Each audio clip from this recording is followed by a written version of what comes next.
From the studio known for the game equivalent of a root canal comes another brutal masterpiece to grind your face against. But this time, it's even more Japanese. The monkey in the green kimono is the hearing monkey. Sekiro, Shadows Die Twice. Return to Sekiro's dark fantasy version of Japan, a world full of misty mountains, bottomless pits, and grapple points, where every important guy you meet is like 3 feet taller than you.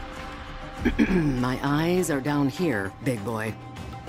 Experience a completely new flavor of constantly dying, with just enough of the trademark soul stuff to make you comfortable. Except now, being a turtled-up coward doesn't work anymore. And you have to master timing-based sword fights that feel like a mix of Bushido blade and Punch-Out, forcing you to either learn the game's mechanics or go write editorials about why they should add an easy mode. Nothing humbles a man like getting demolished by a giant rooster. Get to know Sekiro, a dishonored shinobi and 6 million yen man who must rescue his child master, with the ability to get infinitely murdered and give everyone around him the plague as punishment for you sucking, when opposing forces try to take his ward's magical child power for their own. A story will unfold that is actually sort of coherent for a FromSoft game, even though most of it is still hidden in vague character interactions and item text. And the good endings are locked behind a bunch of bullshit you definitely won't find without a wiki.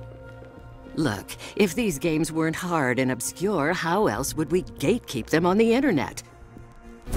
Sneak into the stealth action of Shadows Die Twice that will have you grappling from roof to roof, silently taking out enemies like you're in a Tenchu game, and doing everything in your power to give yourself a chance against the next jerk-off with 2 health bars, or whatever nonsense they throw between you and the next bonfire, idol, whatever. It's a lot more fun than rolling around in a loincloth. Master the game's rock-paper katana swordplay, where you'll use one sword the entire game, and you'll like it.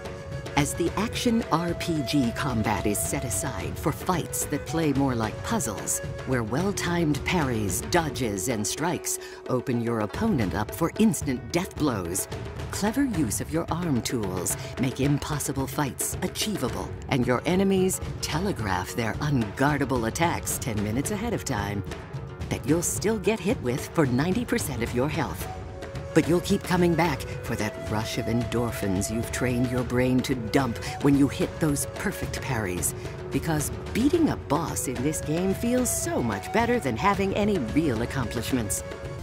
So put your best arm forward and get ready to rue the day you ever bought this hateful masterpiece, as you live some of the highest highs and lowest lows in modern gaming, and experience a carrot and stick style of design that takes it to the extreme. But the stick is covered in fire ants, and the carrot is also covered in fire ants.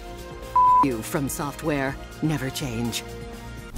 Starring Inspectoro Gadget, Haku, Emma Mess You Up, Blacksmith Andre, but with wood, Kid Thunder, trying really hard to not just name Naruto characters. Lubu, screw you. Meet the DK crew. DK Donkey Kong. The last member of the Oh God, where did his head go? Bishamon. Master Splinter Your Skull. Hayachi. Shenron. And Yamato Man. Neo Geo, I'm dying a lot. The thing I missed about the Souls games the most, everyone laughing like a maniac at the end of their monologues.